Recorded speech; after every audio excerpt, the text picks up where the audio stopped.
E and F are the midpoints of AC and AB respectively. E and F are the midpoints of AC and AB respectively. The altitude AP intersects BC.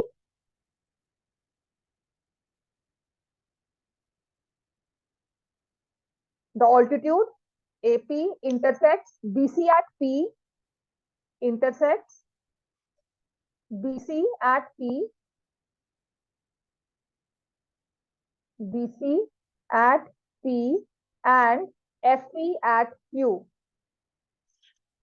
Intersects BC at P and FP at Q, then AQ is equal to QP. ये question as it is आपको paper में prove करना भी आ सकता है, because it's not very difficult question. उस time पे प्रूव हम नहीं कर पाए थे इसको, but how will we solve it. लिख लिया सबने? ट्रायंगल एबीसी है,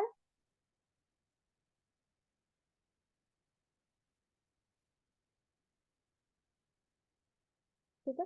so I am not drawing equilateral triangle या ऐसा कुछ नहीं, कोई भी एक ट्रायंगल दे दो जिसमें ऑल्टीट्यूड आपको क्लियरली दिखे, मिड पॉइंट नहीं है, ठीक है. This is ABC. Altitude from A bisect BC at P. यहाँ पे मिड पॉइंट एफ है, यहाँ का मिड पॉइंट ई है, यही है ना, A B F E mid point से यही है रिस्पेक्टिवली, ठीक है. और वो एपी को इंटरसेक्ट करता है क्यू पर. तो F and E are the mid point. F and E are the mid points of A B and A C. F and E are the mid points of A B and A C. तो F and ई के बारे में हम क्या बोल सकते हैं? बाकी सब एफ ई वो लिखो, क्या है एफ ए? बोलो. Parallel to BC, F E is equal to half of BC. और रीजन क्या होगा इसका? By mid point theorem. लिखो इस चीज को. एजर्शन रीजनिंग में शायद आपको ये ना लिखना पड़े, अगर ये फुल फ्लेजेडली क्वेश्चन हमारे पास आता है, then we need to write it.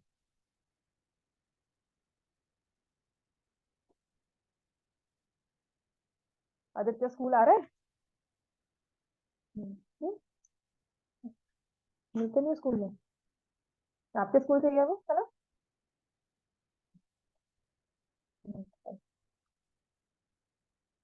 समझ में आ गई है, राइट? तो मुझे ये तो पता लग गया F and E are the mid points, F E is parallel to B C. अब वो कहते हैं ये प्रूव करना है हमें कि A Q is equal to Q P, right? ये प्रूव करना है हमें, है ना? या क्यू किसका मिड पॉइंट है? Q is the mid point of A B. ये प्रूव करना है. मैं आपको सिर्फ बोलूंगी ट्रायंगल है ABP. Now see if you can prove. Triangle लिया एबीपी, एक पड़ा हुआ है मिड पॉइंट और एक साथ में उसके पड़ा हुआ है converse of mid point. Line from the mid point of one side parallel to second side. क्या होगा? Line from the mid point. लिखो इस चीज को अगर आपको ये नहीं याद है. Converse of mid point, triangle ABP, converse of mid point, line from mid point of one side. Converse क्या होता है? Line from mid point of one side parallel to second side. तो क्या करती है वो जाकर? तो क्या करती है? बुक खोलो, पढ़ो क्या लिखा हुआ है. This is no. Converse of mid point क्या है?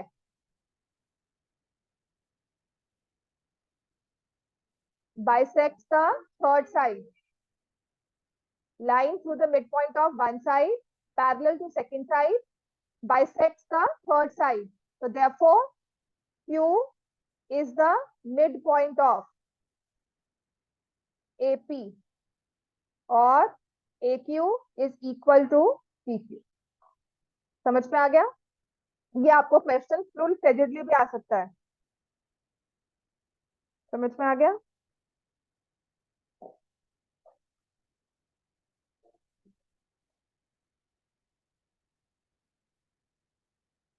समझ में आ गया? इतना क्लियर है? ठीक है. तो Q is the midpoint of AP और AQ is equal to PQ, right. तो हमारा अब ये क्वेश्चन जो था एजर्शन रीजनिंग का हमारा सॉल्व हो गया, अपने तरीके से सॉल्व हुआ।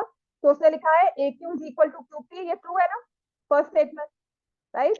तो रीजन लिखा है Q is the midpoint of AP, तो क्या रीजन एक्सप्लेन करता है, आंसर क्या मार्क करोगे, assertion is true, what about reason, reason is also true. Does your reason, कल हमें रीजन पता था इस क्वेश्चन में, तो क्या हम फर्स्ट को प्रूव कर पा रहे थे, तो यस, आपको रीजन पता था Q is the mid point of AP, क्या आप इस तरीके से इस चीज को प्रूव कर पा रहे थे, AQ is equal to QP is another way of saying Q is the mid point, AQ और QP को कहना इक्वल, इसका मतलब Q मिड पॉइंट है।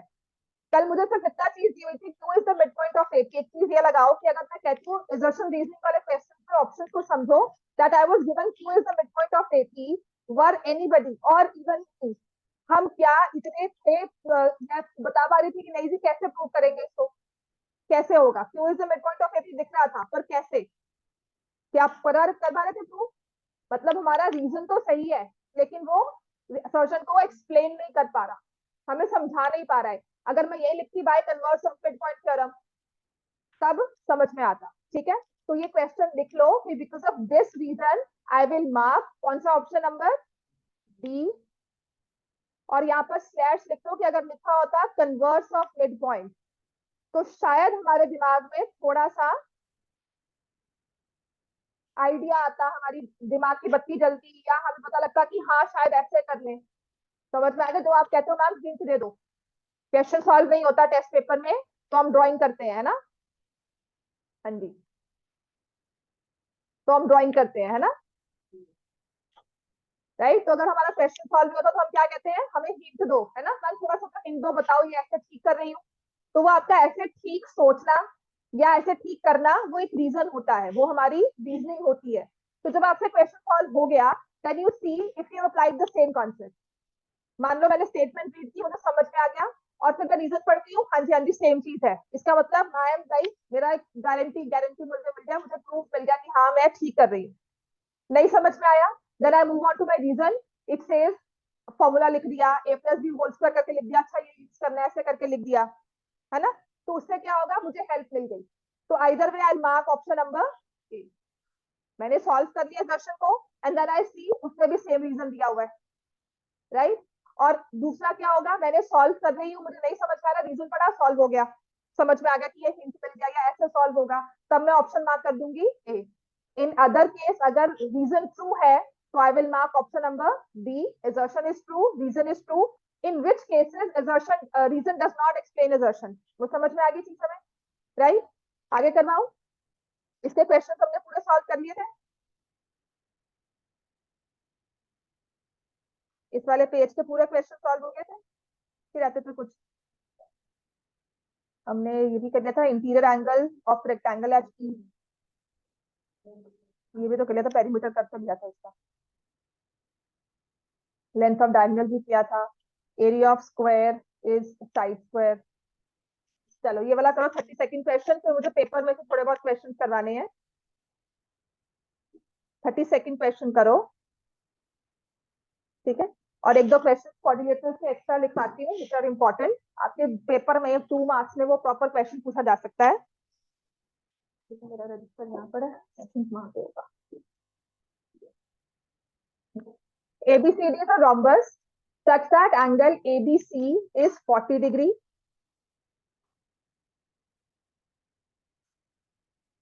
Angle ABC is equal to 40 degree. ABCD rhombus बनाओ,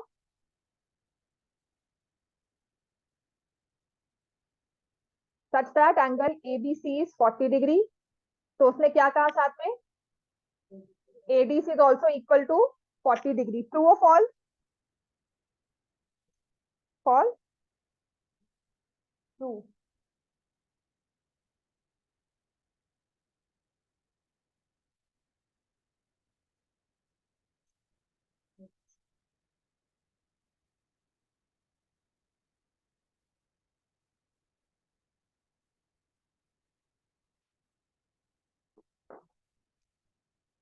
क्या होगा, इसमें लिखा है 40 डिग्री, पहले बताओ दर्शन ट्रू है कि नहीं? दर्शन इज राइट। बाय रोम्बस में क्या होता है, ऑपोजिट एंगल्स आर इक्वल, तो हमारा रीजन भी ट्रू है, right? Answer will be option number A. चलो नेक्स्ट लिखो, नेक्स्ट इसका देखते हैं। ये तो शायद कर ही लिया था, इसमें ना एक क्वेश्चन है, लिखा है इन अ रोम्बस, लिखो इन अ रोम्बस, क्वेश्चन लिख लो। इन अ रोम्बस, ये सारे कर लिए थे हमने, adjacent angles,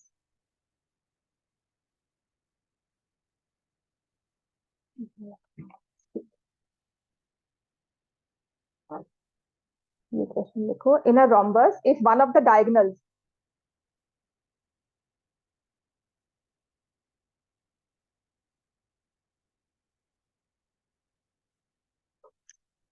in a rhombus if one of the diagonals, in a rhombus if one of the diagonals is equal to side of rhombus, equal to its side, then find the angles of the rhombus, find all the angles of the given rhombus। ये important question है, और तुम्हारे paper में last year, DAV के paper में last year 2-3 बार question आया था, finals में भी आया था, प्लस टर्म पेपर में भी बार बार रिपीट हुआ था। ठीक है, तो वेरी इजी क्वेश्चन और इंपॉर्टेंट भी है।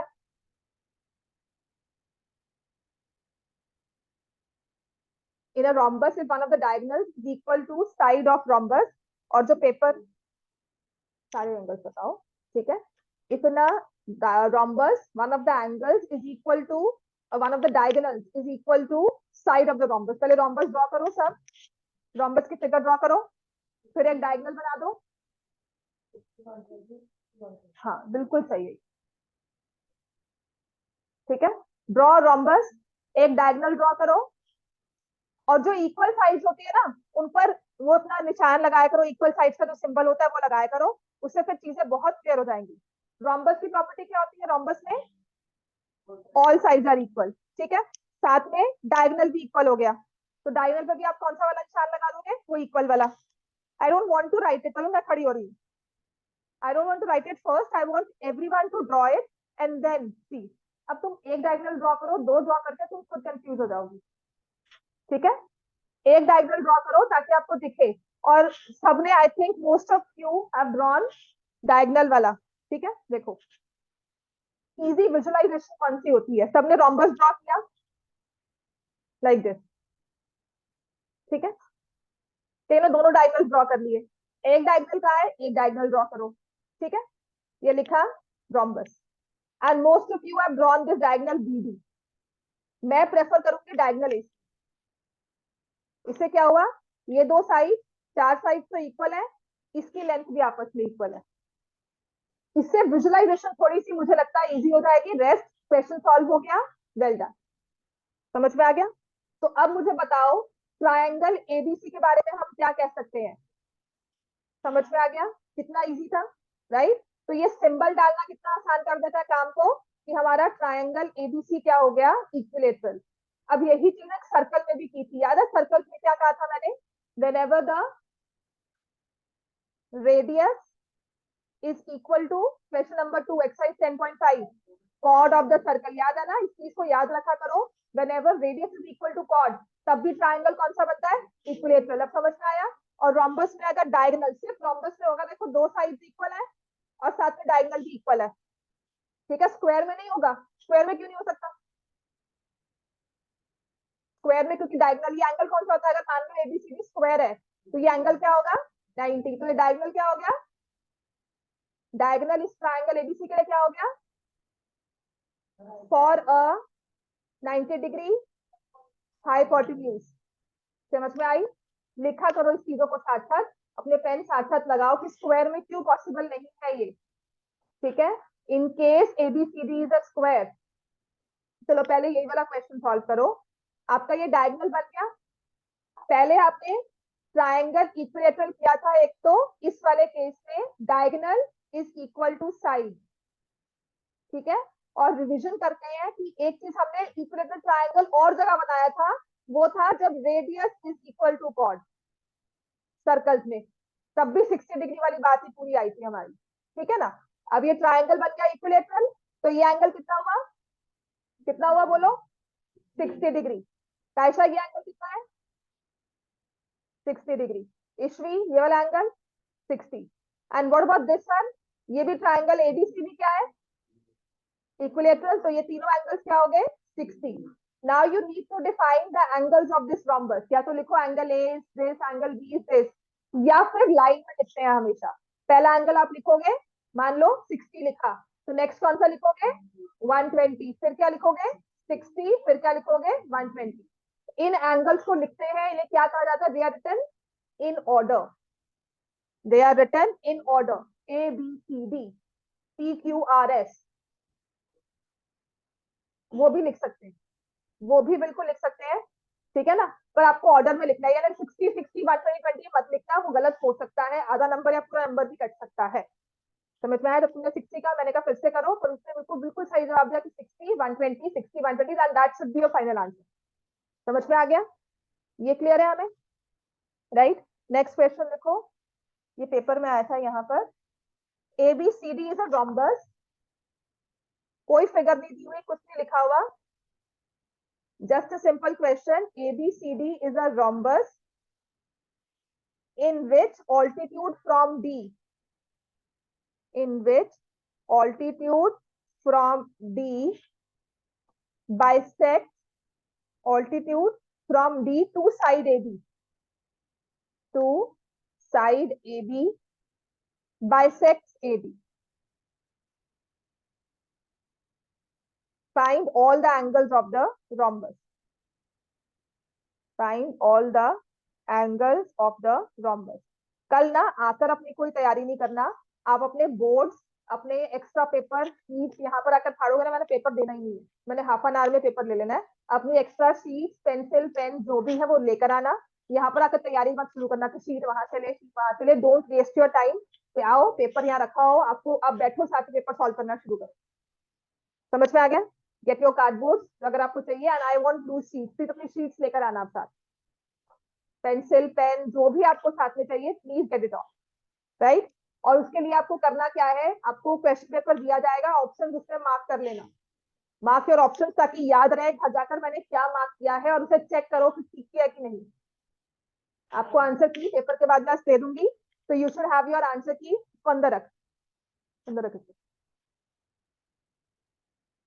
बाहर मैं टेबल लगाऊंगी, सब अपने फोन पर रख, समझ में आ गया, चुपचाप से बाहर रख देना, जाते वक्त ले लेना, और अपने बैग वगैरह सब साइड पे रखना, आपके पास कार्डबोर्ड होगा और एक शीट होगी, और आके किसी ने मांगा ना, मैंने ऐसे ही घर भेज देना वापस। Find all the angles of the rhombus, start करो इसको। ABCD is the rhombus, altitude from D, draw करो ABCD, altitude from D bisects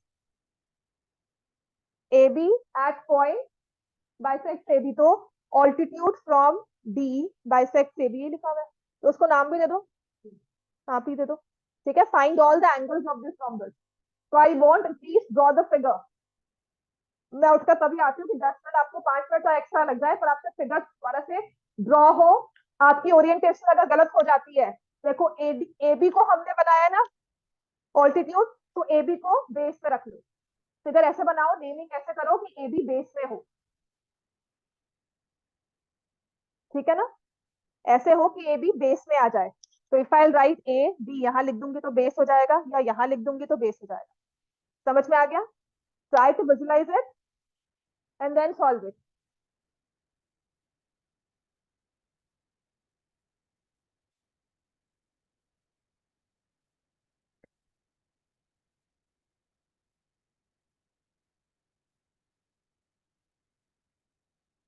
altitude from D bisect AB, तो आपको नहीं समझ में आ रहा ऑल्टीट्यूड डी से कैसे बनेगा, तो आप क्या करोगे, डी का AB का मिड पॉइंट ले लो, उसे नेम दे दो कि मिड पॉइंट ये है, और डी और उस मिड पॉइंट को ज्वाइन कर दो।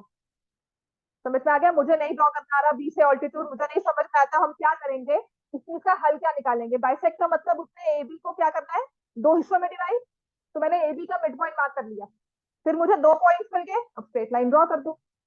समझ में आया, right, this is what I want. This is what is called visualization. How to tackle a question when it's given to you in paper.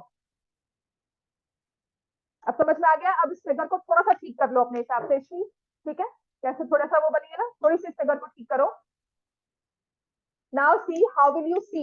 एक तो ऑल्टीट्यूड है, तो जहां ऑल्टीट्यूड डी पे मिला वहां 90 डिग्री का एंगल शो कर लो. अब आपका हिंट है थोड़ी कॉन्ग्रुएंसी ट्रायंगल्स की हम यूज करेंगे. जहां पे बाइसेक्ट किया है वो ट्रायंगल की दो साइड्स हो जाएंगी. तो आप किसको ज्वाइन करोगे so that you get another triangle और उन्हें कॉन्ग्रुएंट यूज कर सकते हैं. ठीक है, let me gate my register. एक मिनट रुको.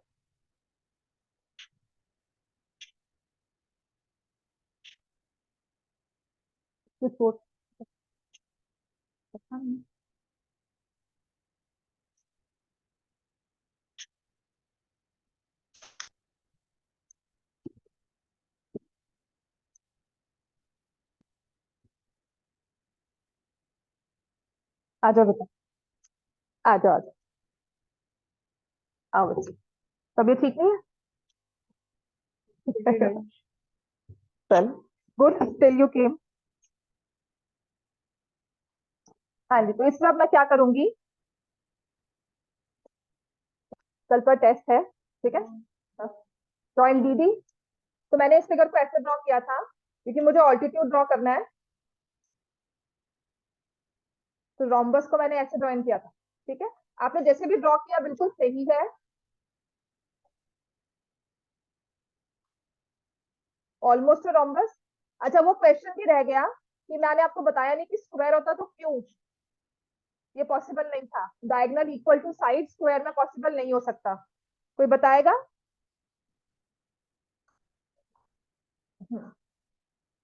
तो ये अप्रोक्सीमेटली यहां से ऐसे आ जाएगा. Altitude from D bisect A B. Bisect कर नहीं रही है बट अप्रोक्सीमेटली मैंने ऐसे लिया इसको. और फिर मैं क्या करूंगी, AP is equal to BP. My figure is not as per scale. और मैंने BD को ज्वाइन कर दिया. Join BD.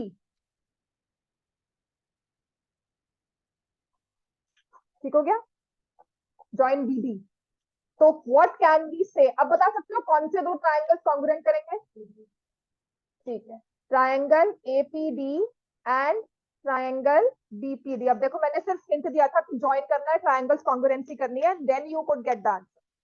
समझ में आ गया? वो होता है रीजन एक्सप्लेन द असर्शन. बात क्लियर हो गई? तो मैंने ज्वाइन किया. कैसे प्रूव करेंगे इसको कौन बताएगा? कौन बताएगा? मुझे प्रॉपरली चाहिए. सानवी बता सकती हो, ट्रायंगल APD ट्रायंगल BPD कैसे कॉन्ग्रुएंट होंगे?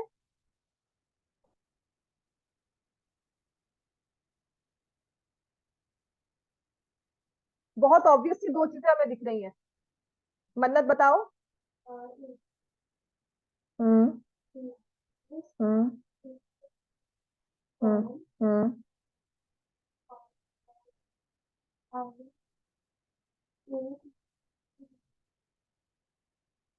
समझ में आ गया? ठीक है. आई डोंट वांट योर रिएक्शन. जब टेस्ट कैंसिल हुआ तुम कितनी खुश हो गई कि टेस्ट नहीं है. वो रिएक्शन मुझे नहीं चाहिए वैसे. ठीक है, टेस्ट होना अच्छी बात की है आप लोगों के लिए. पेपर्स अब आ गए हैं, या तो पेपर्स कैंसिल करवाओ, मैं टेस्ट नहीं लूंगी. तब तो मैं कहूंगी कि ठीक है नहीं टेस्ट लेना, पेपर्स नहीं हो रहे आपके. राइट. अगर हमारी पेपर्स एक रियलिटी है तो उसके लिए डेली टेस्ट लेना भी उससे बड़ी रियलिटी है. राइट. डोंट गेट हैप्पी अगर टेस्ट कैंसिल हो रहा है, उल्टा ये कहो कि क्यों नहीं ले रहे हो. राइट. चलो, angle APD is equal to angle BPD. ईस्ट 90 डिग्री हो गया. तो आपकी ये दो ट्राइंगल्स क्या हो गए? कॉन्ग्रुएंट. अच्छा, कॉन्ग्रुएंसी हम करना क्यों चाहते थे? ताकि AD और BD को हम इक्वल कर सके. AD और किसके इक्वल है? BC. और किसके इक्वल है? तो अनदर वे टू से ये हमारा diagonal is equal to sides of the rhombus. तो ये एंगल कितना आ गया? ये कितना आ जाएगा? ये भी कितना आ गया? और ये कितना हो गया? 60. तो angles are 60, 120, 60, 120 again in order. और राइट 120, 60, 120, 60. ऑर्डर में लिखना है. 120 से स्टार्ट करो या 60 से स्टार्ट करो, doesn't make a difference, but please make sure it is in order. कभी भी एंगल से तो पैरेललोग्राम पूछ जाए ना तो ABCD करके ही लिखने हैं आप. ताकि पता लगे कि ये दो एंगल्स आपस में इक्वल है, ऑपोजिट है, ये एडजेसेंट एंगल्स है, सप्लीमेंट्री, आपके ऑर्डर पर ही क्लियर हो। समझ में आ गया ये क्वेश्चन? चलो नेक्स्ट है,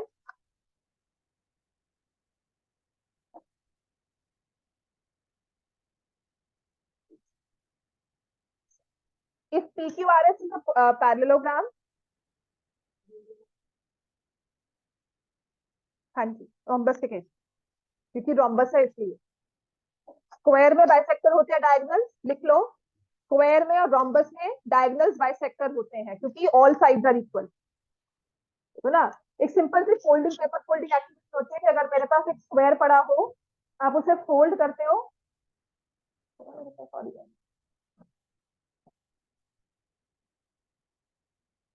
तो वो एक्यूरेट फोल्ड होता है।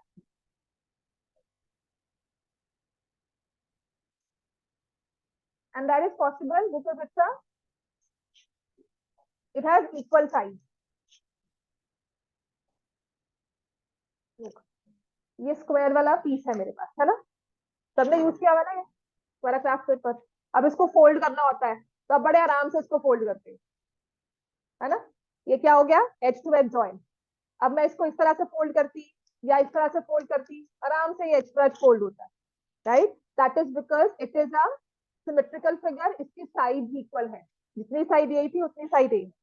अब ये है मेरे पास एक रेक्टेंगुलर पीस, हाँ जी, इसको फोल्ड करना है, इसके डायगोनल बनाने हैं, या इसको एक एंड पॉइंट से दूसरे एंड पॉइंट पर ज्वाइन करना। तो हम क्या करते हैं, ये ज्वाइन करके क्या बना हुआ, क्योंकि इसके डायगोनल्स बाइसेक्ट नहीं करते, राइट।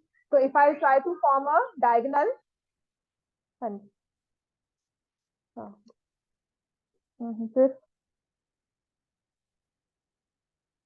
उसका कोई बात नहीं। ठीक है।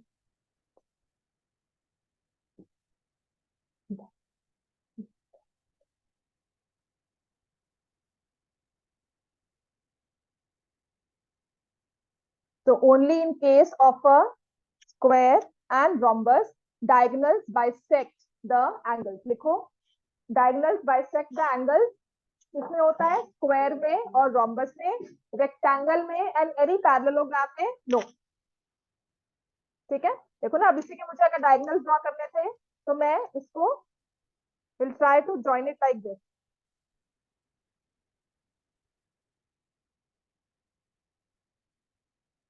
इस एंड पॉइंट को और इस एंड पॉइंट को मैंने आपस में ज्वाइन किया, तो ये डायगोनल तो बन गया, लेकिन एंगल को बाइसेक्ट नहीं कर रहा है। समझ में आ गई चीज? चलो, और इस केस में यहाँ मैंने कहा था, इन अ स्क्वायर, रोम्बस में तो हो गया, स्क्वायर में नहीं हो सकता कि diagonal is equal to side. लिखो, in a square diagonal can never be equal to side. Rhombus में हो गया, चल गया, बिल्कुल चल सकता है, लेकिन स्क्वायर में नहीं चल सकता। और रोम्बस में भी तभी चलेगा जब 60 डिग्री एंगल बनाओ एक, रोम्बस का एक एंगल 60 डिग्री हो तभी हो सकता है, अदरवाइज नहीं हो सकता। ठीक है, तो ABCD is a square, can the diagonal AC be equal to A B, true और फॉल्स, ये आपको बताना है कि डायगोनल एसी जो है वो एबी के इक्वल हो सकता है कि नहीं। नहीं,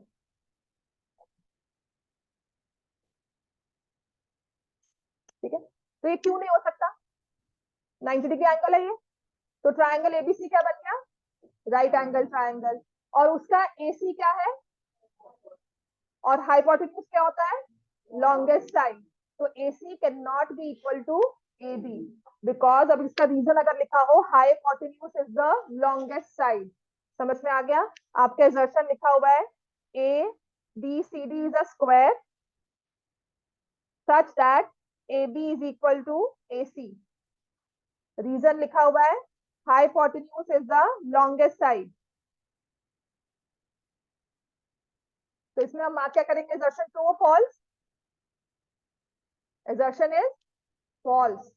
ऑप्शन क्या मार्क करेंगे, डी। रीजन हमारा सही है बिल्कुल, लेकिन रीजन की स्टेटमेंट सही है, चाहे वो लिखते all angles are equal to 90 degree, sum of angles 60, वो हमारा रीजन बिल्कुल सही होगा ऑप्शन के हिसाब से, लेकिन हमारी एजर्शन ही गलत है। डी पार्ट मार्क कर देंगे इसमें। समझ में आ गया? अब नेक्स्ट लिखो, P Q R S is a parallelogram. PQRS is a parallelogram. Find the value of angle Q minus angle S. Angle Q minus angle S.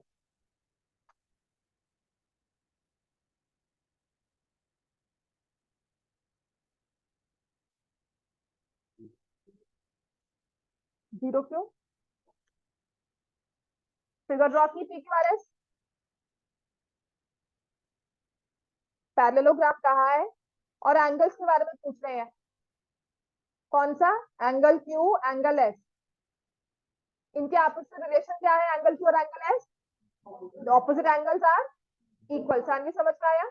They are opposite angles. They are equal. Therefore, angle Q is equal to angle S. और angle Q minus angle S कहा है तो क्या होगा? Zero. Answer will be 0 degree. Next लिखो.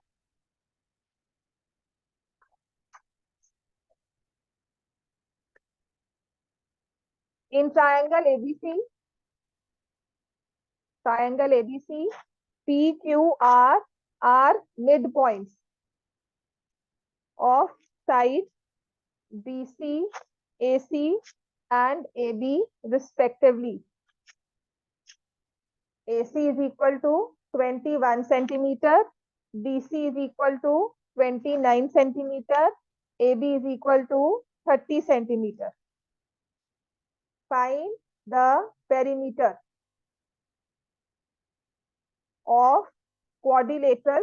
अब properly लिखकर मुझे आंसर देना. ARPQ ओरली कर लोगे आराम से. Perimeter of quadrilateral ARPQ.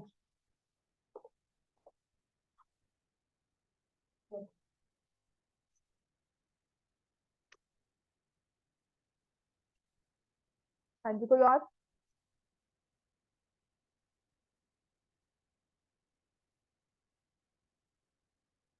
Triangle draw करो ABC.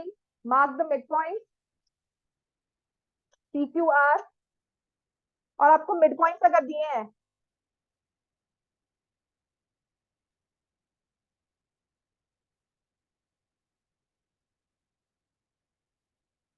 मिड पॉइंट दिए हैं तो मिड पॉइंट का हमारा रूल क्या है बताओ? आपको मिड पॉइंट दिया है ना? तो जहां मिड पॉइंट दिए जाते हैं वहां पर हम क्या यूज करते हैं? समझ में आया? क्वाड्रेटर चैप्टर का सेकंड वाला एक्सरसाइज मिड पॉइंट थ्योरम. जहां मिड पॉइंट मेंशन कर दी वो भी ट्रायंगल में, तो हमारा क्या यूज हो जाएगा? Mid point theorem. Then I try to remember what is my mid point theorem. दिमाग में क्या आएगा?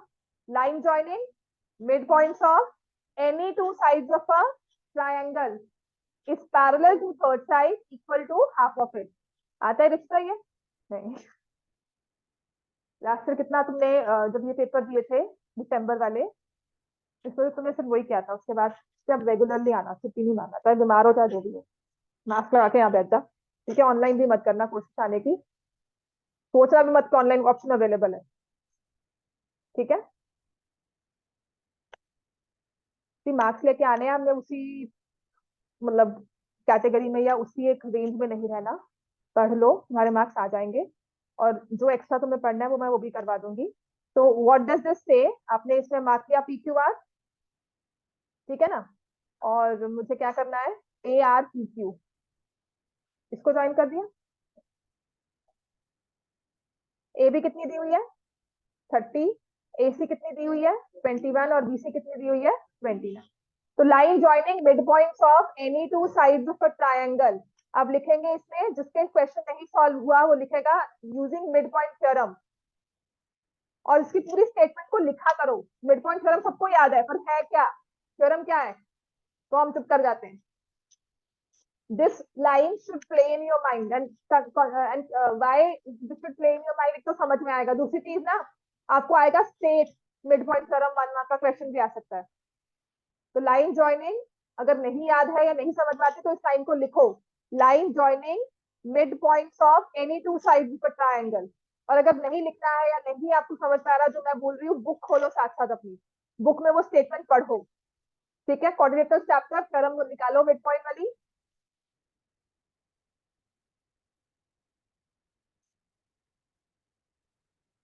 line joining midpoints of any two sides of a triangle is parallel to third side equal to half of it. हम्म, हाँ 51 is the better answer. 40 तो मेरे option में भी नहीं था। मतलब मैं क्या करा, आराम से करना। अब तू ट्रायंगल में निकाल कर आया, तू वहां पेपर में करके आएगा, तेरा सुनने वाला कोई नहीं है। तुमने मुझे तो जस्टिफाई कर दिया, वहां जाकर किसको बोलोगे, है ना। अपने रिस्पॉन्स टाइम को थोड़ा सा कम कर ले, जल्दी आंसर देना कोई बहादुरी या कोई बहुत इंटेलिजेंस वाला काम नहीं है, जब हमारा आंसर गलत हो रहा हो स्पेशली तब तो। ठीक है, तो हम क्या करेंगे। तो इससे मुझे पता तो लग रहा है एआर की वैल्यू कितनी है। ये जो कोऑर्डिनेटर दिया ना, इसका पेरीमीटर निकालना है। पेरीमीटर का मतलब क्या होता है, सम ऑफ ऑल साइड्स। तो एआर की वैल्यू कितनी होगी, 15। ए क्यू की वैल्यू कितनी होगी, कितनी होगी, 21 का हाफ, 10.5। समझ में आया। And what about Q P, किसका किसके इक्वल आएगा, 15 के। और ये आरपी कितना हो जाएगा, 10.5। पैरेललोग्राम भी बन जाता है अंदर वाली फिगर। आप इसके RP is equal to half of A C, वो भी कर सकते हो। P Q is equal to half of A B, वो भी कर सकते हो। तो 15 प्लस 15 प्लस 10.5 प्लस 10.5। अब ये मत कहना मैं मॉडल में नहीं लिखा, सिर्फ ऐड कर रही हूँ। वो भी इसलिए कि ये समझ में आ जाए कि 30 है और ये समझ में आ जाए 21 है। मतलब मैं सोचूं कि 15 प्लस 10.5 हुआ 25.5, फिर उसमें 15 ऐड किया, फिर उसमें 10.5 ऐड किया। सिर्फ कैलकुलेशन के लिए मैंने ऑर्डर में नहीं लिखा, I wrote like this and answer is 51 centimetre. समझ में आ गया। अब ये केस स्टडीज में आता है या फिर ऐसे क्वेश्चन होते हैं जो आपके 2 मार्क्स में कवर हो जाते हैं, राइट। नेक्स्ट लिखो,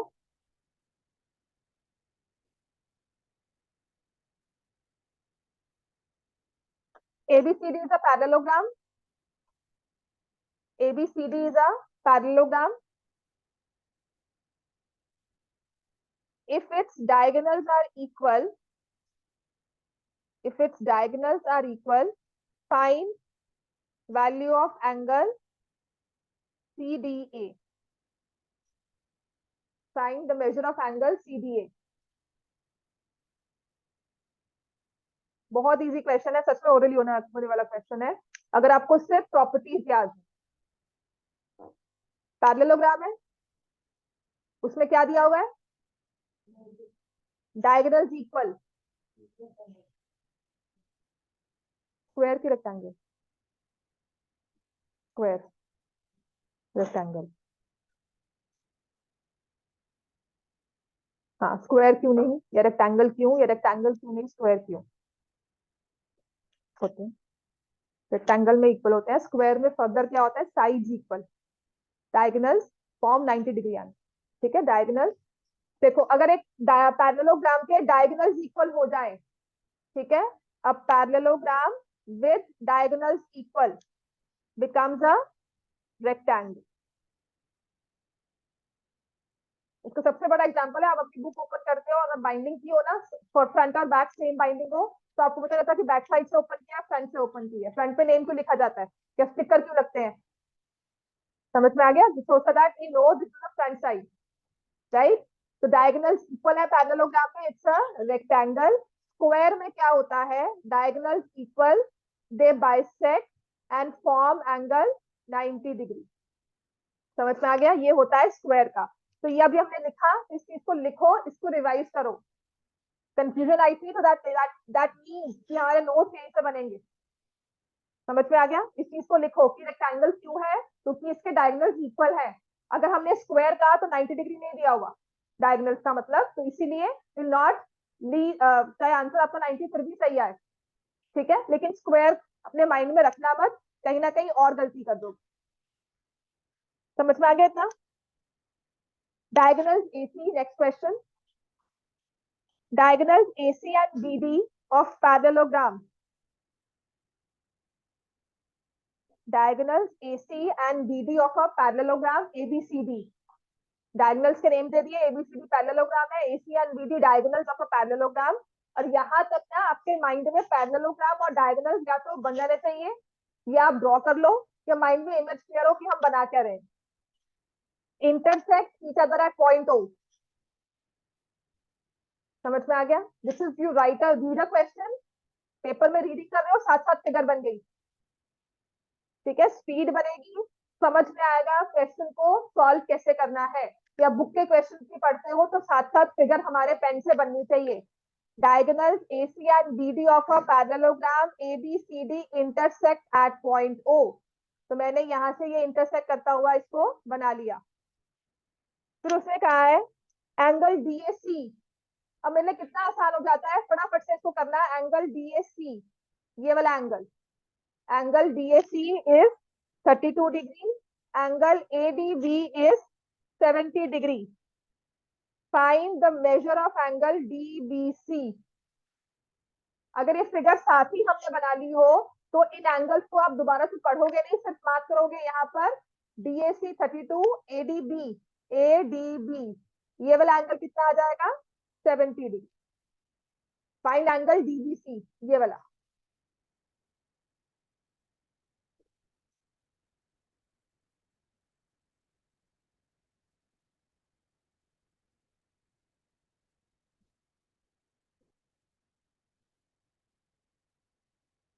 ADB लिखा है ना सर, एंगल ADB ये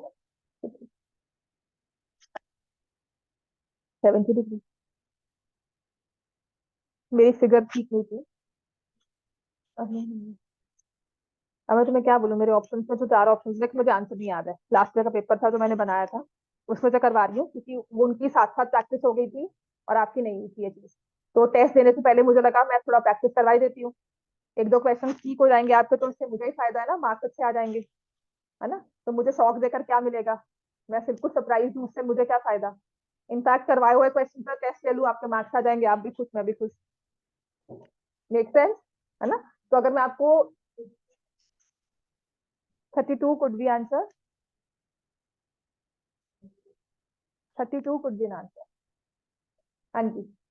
क्या करेंगे इस पेपर में, हमें निकालना कौन सा है, एंगल DBC, ये वाला एंगल निकाल लो 70। है ना, पता क्या है, अब ऐसे समझाओ कि सारी क्लास समझ जाए। हाँ, आराम से एक्सप्लेन करो, अच्छी बात है। This is 32 D and this you से इज 70 डी। इसके बाद आपने क्या किया, ट्राइंगल कंप्लीट हो रहा है ना, दिख रहा है हमें कि नहीं। हम ये वाला ट्राइंगल निकाल लेंगे, क्या आएगा 70 AD। इसके बाद उसने कहा ट्राइंगल्स कॉन्ग्रुएंट करो। अब मेरा सवाल होगा कौन सी, हाँ AOD और BOC उसने कहा, मैंने कॉन्ग्रुएंट कर दी। तो क्या समझ में आया कैसे हुई बड़ा बच्चे कॉन्ग्रुएंट। ना भी कॉन्ग्रुएंट है तो ये 78 है, ये भी 78 हो गया क्योंकि they are vertically opposite angles. What about this 70 degree, और ये 32 डिग्री है, तो ये वाला एंगल भी क्या होगा 32 डिग्री, ठीक है। और ये वाला एंगल फिर क्या आ जाएगा 70। DBC कहा हुआ है, DAC is 32 and ADB is 70। हाँ तो आंसर 70 ही चाहिए, ऑप्शन में नहीं है। क्यों, कॉन्ग्रुएंट तो कर ही लोगे।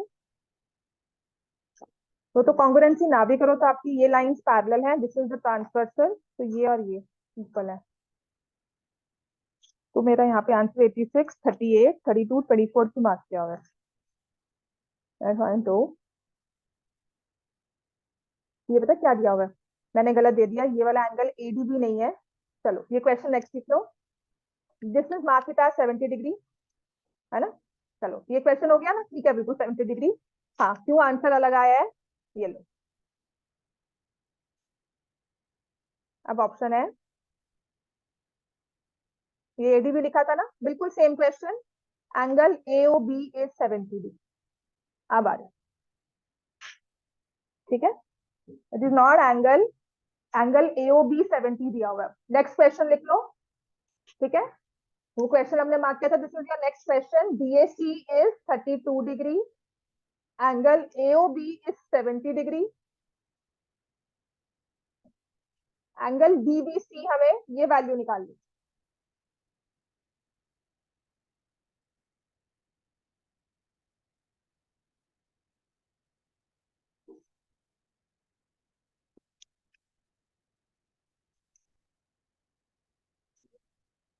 वो कौन सा एंगल हुआ? बीओसी आ गया 110, ठीक है। उसके बाद एंगल एसीबी हो गया 32 because of parallel lines, alternate interior angle. समझ में आ गया? तो अब हम करेंगे 180 माइनस 110 माइनस 32 विच इज 38। समझ में आ गया? ये किसी को कंफ्यूजन है इस क्वेश्चन में? सबसे हो गया सॉल्व? नेक्स्ट लिखो, एबीसीडी इज अ पैरेललोग्राम। ये हो गया सबका सॉल्व? रीजन के साथ सॉल्व लिखने वाला अपना question, right? If you right this is 32, this is 32, यहाँ पे लिखो ऑल्टरनेट इंटीरियर एंगल्स, राइट? फिर ये 110 लिखा है तो यहाँ पे लिखो लीनियर पेयर। समझ में आ गया? कल क्वेश्चन देखोगे तो समझ में आएगा सॉल्व कैसे किया था। फाइन, चलो नेक्स्ट लिखो, ABCD is a parallelogram. Angle DAB is 60 degree and angle DBC is 80 degree. Find the measure of angle CDB.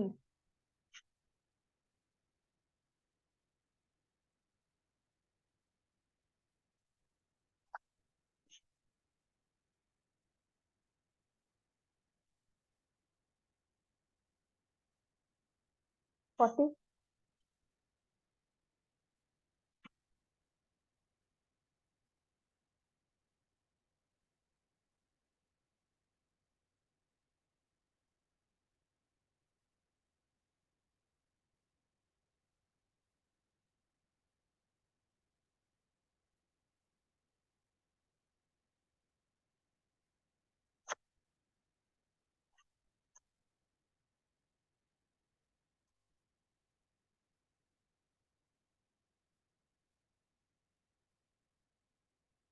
क्या करेंगे इसमें? क्या यूज करेंगे?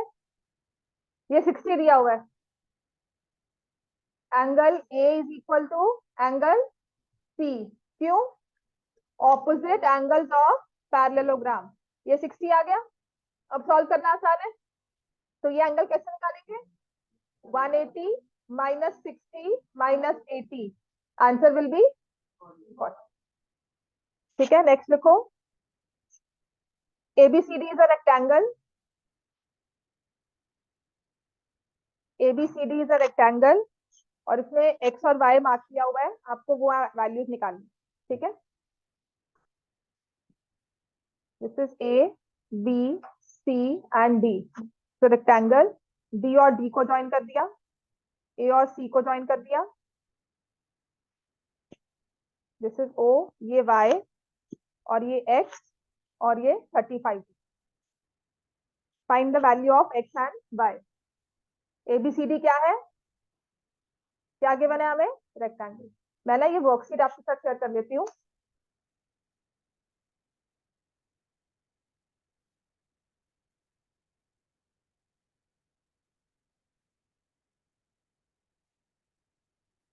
काफी क्वेश्चंस मैंने करवा दिए, काफी पहले करवाए होंगे। ठीक है, और जो भी मैं ग्रुप में वर्कशीट वगैरह शेयर करती हूँ ना, साथ ही साथ उसे सॉल्व कर लिया करो। शुरू से लेकर अब तक जितने भी लास्ट में मैंने पिछले पेपर से पहले ना, कॉन्वेंट सेक्रेटरी के पेपर से पहले कुछ वर्कशीट की थी, वो सॉल्व कर लेना। समझ में आ गया? और उसके डाउट्स पूछा करो मुझे फिर।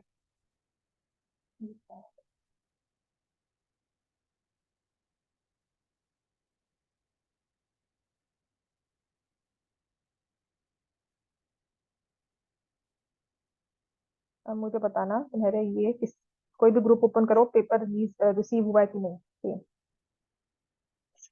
कौन करेगा? क्वाड्रिलेटरल्स पीडीएफ है, 4 पेजेस, 161 केबी। आ गया? तो easy for me to know. ये लो, डीएवी का लास्ट ईयर का प्री बोर्ड है, which was Feb 22।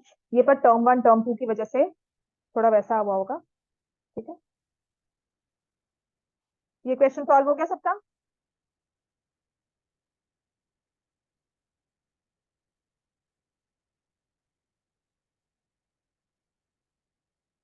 Next paper आ गया डीवी टर्म टू, मुझे फोन दे दो यहाँ पे, इन केस को प्रॉब्लम नहीं आता।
हाँ जी, समझ में आया ये?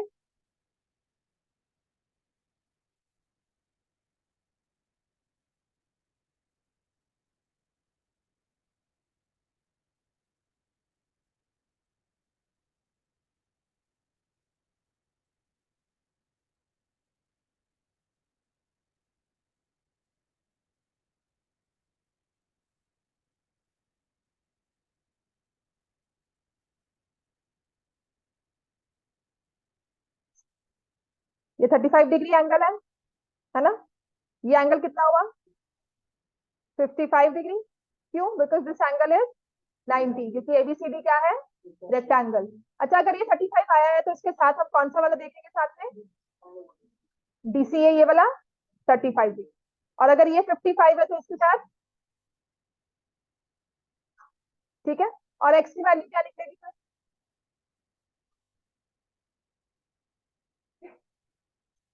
डायगोनल्स क्या होता है रेक्टेंगल में? और ओ क्या होता है डायगोनल्स का? इंटरसेक्शन पॉइंट तो होता है, साथ में डायगोनल्स क्या करते हैं? बाइसेक्ट। तो लिखो डायगोनल्स आर इक्वल। तो A B is equal to, sorry, A C is equal to B D हो गया। डायगोनल्स इक्वल है तो ए सी और बी डी इक्वल हो गया आपस में, विच इज ट्रू। तो यूक्लिड आता है ना, half of A C is equal to half of A D. हम चैप्टर यूक्लिड छोड़ देते हैं, लेकिन कितना काम आता है वो करते हैं ना। ए सी का हाफ क्या होगा? यहाँ पे बी ओ लिख लू, है ना? ये भी इक्वल है, ये भी इक्वल है, ये भी इक्वल है, ये चारों इक्वल है वैल्यू में, है ना? तो ये भी कितना आ गया? एक्स की वैल्यू क्या आ गई? 55। अब वाई निकालना है, इसको क्या करेंगे? ये क्या है? अगर ये 35 है तो ये भी क्या होगा? क्योंकि डायगोनल से इक्वल है। ट्रायंगल सीओडी भी क्या बन रहा है? Isosceles triangle. समझ में आ गई वैल्यू? तो 30 30 70, वाई कितना आ जाएगा? तो x is equal to 55 degree, y is equal to 110। x लिखो और आप क्या करना, वो कोऑर्डिनेटर्स का टेस्ट टर्म 2 करके आया कि नहीं। 6 पेजेस 2.8 आ गया। चलो कोई बात नहीं, नेक्स्ट लिखो।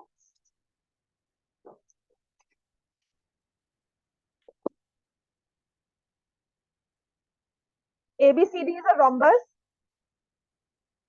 ABCD is a rhombus. ABCD is a rhombus whose diagonals intersect at O.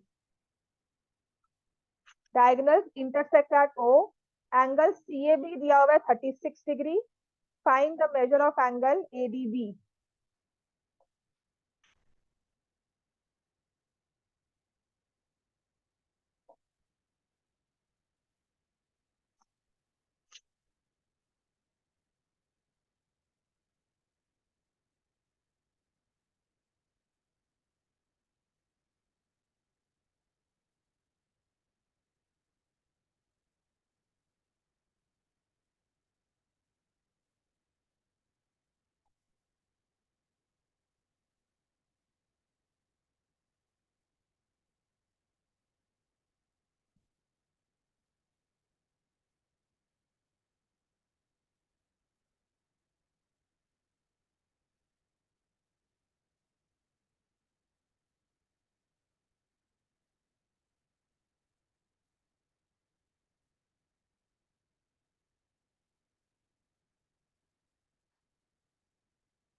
ABCD rhombus draw किया हमने, ऑल साइड्स इक्वल रोम्बस में।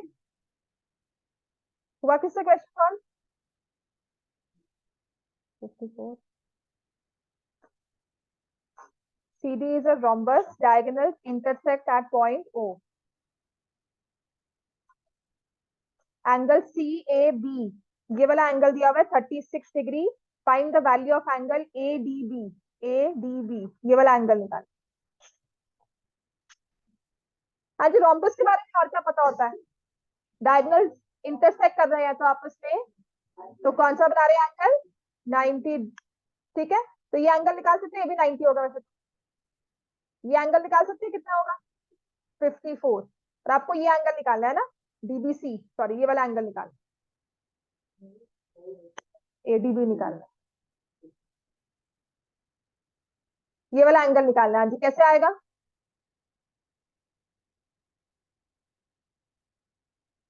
फिफ्टी फोर कैसे?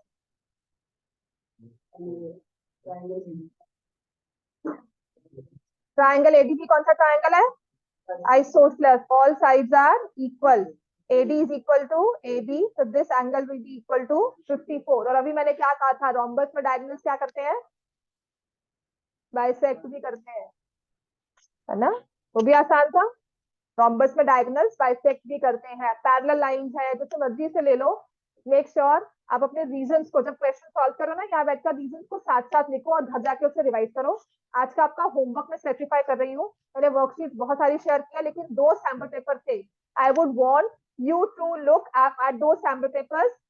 सुन लो, आपने एक तो मैंने जो सेक्रेड हार्ट स्कूल का पेपर है, अभी उनका जो 16 को रिवीजन टेस्ट हुआ है, उसके MCQ प्लस एक ग्रुप में सैंपल पेपर जो मैंने छुट्टी से पहले मंडे को या ट्यूसडे को मॉर्निंग में शेयर किया था, वो उसके MCQ क्लोज टू 40 क्वेश्चन हो गए विद असर्शन रीजनिंग। ये सब आप करके आओगे, ठीक है? कल आपका पेपर अगर होगा, उसमें 30 to 35 MCQ है, और आपके उसमें असर्शन रीजनिंग वाले क्वेश्चन भी कम से कम 10 तो होंगे ही। ठीक है, तो 45 क्वेश्चन का पेपर होगा और 1 घंटे में करना है। Make sure you reach here on time by 30 आप यहाँ पर 4:30 आप यहाँ पर हो। और अगर प्लीज 5 तक पेपर सॉल्व करके जाते हो, well and good. 10 minute advance के फिर भी 40 मिनट मिल जाएंगे। 5:40 तक पेपर दे देना, साइंस क्लास होती है आपकी, ठीक है? But make sure you reach here on time. समझ में आ गया? पहले आना तो पहले भी आ सकते